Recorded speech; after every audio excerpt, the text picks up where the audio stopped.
અત્યારે અમને તગડી મૂકી એવો હાનની મને કાઢી મૂકી છે. તમને સાંજના કાઢી હા, મૂક્યા? તે મારી બેન આગળ હાનની છું. આ બાબો ઘરે હતો અત્યારે, એટલે આ બાબાને એમ કે બધા એમ કે ઝેર પાડ મારી નાખો, તો મેં મારો જીવ ન હાલે.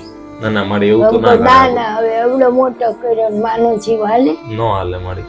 અને એવું કાંઈ પણ. મારું નામ નિકુંજ આહિર છે. અમે રામધામ ચેરિટેબલ ટ્રસ્ટ માંથી. તમારું નામ શું? રેખાબેન. રેખાબેન. ને ભાઈ નું નામ? શિવો. શિવો. તારું નામ શું છે ભાઈ? શિવો. બોલતા નથી આવડતું. તો મારી આ બીમારી જન્મથી જ છે કે? જન્મથી છે. જન્મથી છે. નાનો હતો ત્યાંથી બોલતો નહીં, એની રગ ખેંચાય. ડોક્ટર એમ કીધું ઓપરેશન કરો મોટા દવાખાને, તો ના પાડી. જન્મથી જ તે સાંભળી નથી શકતો અને બોલી રગ એની છે બંધાઈ ગઈ છે.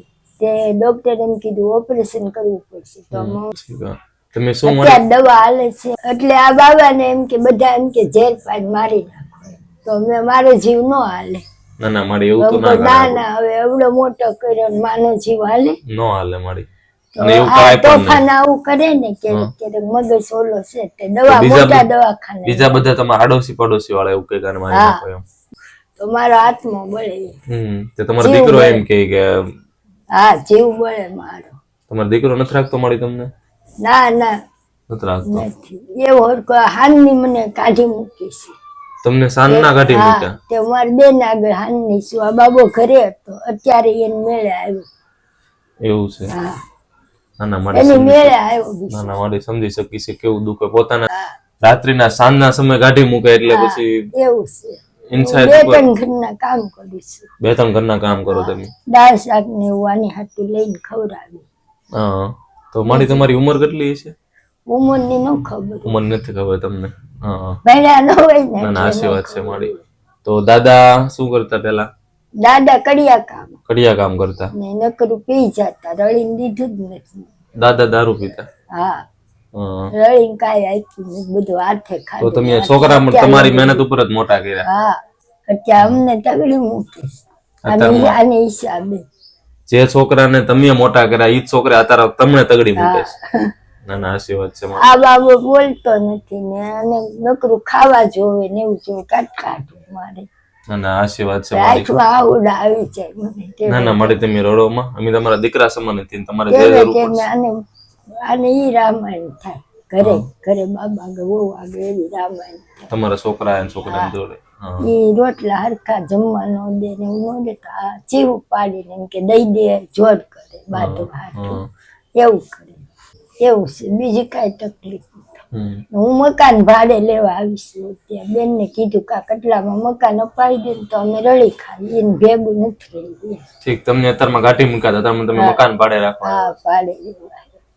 ના ના મારી તમે ટેન્શન લેવામાં જો મકાન નો છે ને તો અમે ઈ પણ સુમારાથી બને એટલી સુવિધા કરી આપશું. એવું રામાયણ છે. બીજું હાસી વાત છે મારી. ને ભેગું ઓલી ભેગું ન પોહાય. એવું બધું છે અમારે. રાતના આવ્યા છે અહીંયા. રાતના આવ્યા છો તમે? તારું નામ શું છે? બોલતો જ નથી મારી? સાંભળતો થોડું ઘણું બોલે. ભાઈ ભાભી એટલે જ નામ આવડે, બીજું કઈ નથી. જોઈને મેળે કામ કરે મારી? કઈ કાંઈ કામે નથી જતો, ફળી આમ રખડ્યા કરે.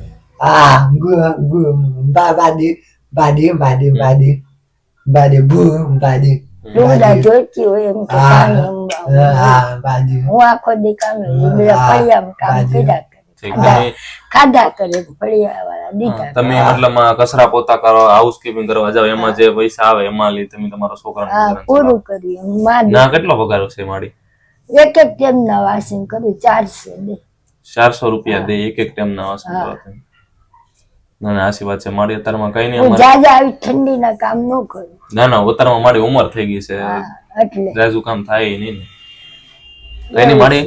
અત્યારમાં મેં તમને રાશન ની કીટ આપી છે કે તમારે જે કામ ના મળ્યું અત્યારમાં તમે કહો છો કે મારા છોકરાએ સાંજે ગાંઠી મૂકી, એટલે અત્યારમાં તમારે જમવા ક્યાં જવું?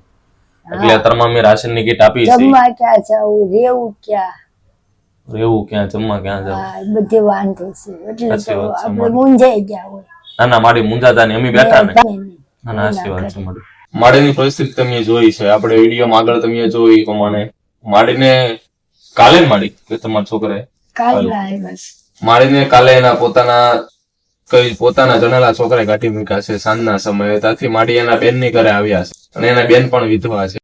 છોકરાએ ઈ માડીને કેવું છે કે જે છોકરાને અમે મોટા કર્યા ઈ છોકરાએ આજે કાઢી મૂક્યા છે, અને એક છોકરો છે એ અત્યારમાં મંદ બુદ્ધિનો છે, જન્મથી જ તે મગજ નથી. ને માડી અત્યારમાં હાઉસકીપિંગ એટલે કપડા અને ધોવા અને વાસણ માંજવા ને એવું બધું કરવા જાય છે, ને એમાં 400 રૂપિયા એને રોજી રોટી મળી રહે એ પ્રમાણે એનું ગુજરાન ચલાવે છે એમ. એટલે દુઃખ શું કહેવાની મારી પાસેથી શીખવા જેવી વસ્તુ છે. અને એટલા દુઃખ હોવા છતાં અને આજુબાજુ વાળા એવું કહે છે અને દીકરો એવું કહે છે કે આ છોકરાને મારી નાખો એમ. મારી કહે કે મારો છોકરો છે, હું મા તરીકે મારો જીવ કઈ રીતે ચાલે એમ. એટલે કહેવાય ને, અને માડીનું કેવું એવું છે કે એના છોકરાના પપ્પા હતા, દાદા હતા ત્યારે એ દારૂ પીતા મને મારતા. એટલે માડીને પહેલેથી જ બહુ દુઃખ છે એમ. એ એટલી ઉંમર છતાં માડી એટલું કામ કરે છે ને એટલું કષ્ટ ભોગવે છે એમ. એટલે આપણે સમજી શકીએ. અને કઈ નહીં, આપણો રામધામનો એકમાત્ર ધ્યેય છે જે અંધકાર છે એના પ્રકાશ પહોંચાડવાનો, જ્યાં દુઃખ છે એના સહારો આપો. તમારી આજુબાજુ જેવા પણ આવા કોઈ પણ લોકો હોય તો ચોક્કસથી અમારો કોન્ટેક્ટ કરજો. નીચે હેલ્પલાઇન નંબર આપેલો છે, અમારાથી બને એટલી અમે હેલ્પ કરશું. અને તમે કોઈ પણ વ્યક્તિ પણ આવા ફેમિલીને મદદ કરવા ઈચ્છતા હોય તો ચોક્કસથી અમારા ચેરિટીનો કોન્ટેક્ટ કરી શકો છો. કે આ કળયુગમાં જે દીકરાને મોટા કર્યા એ જ દીકરા પોતાની માવતરને તરસોડી નાખે એટલે બહુ દુઃખદ ઘટના ગણાય. અને મારી તમે ચિંતા ન હોય, અમે તમને રાશનની કીટ અત્યારમાં આપીએ છીએ અને આગળ પણ તમારી હેલ્પ કરતા રહીશું એમ. માડી આ રાશનની કીટ આપી છે, તમને કેવું લાગ્યું? સારું છે. કઈ નહીં માડી, અમને આવા નવા આશીર્વાદ આપતા રહો કે અમે આવા નવા નિરાધાર લોકોની હેલ્પ કરતા રહીએ. હા. અને તમારે કાંઈ પણ પ્રોબ્લેમ હોય આ તેવો અમારા ચેરિટી નંબર પર કોલ કરજો, અમારાથી બને એટલી હેલ્પ કરશું તમારી. સારું, ચાલો મળી. જય સિયારામ.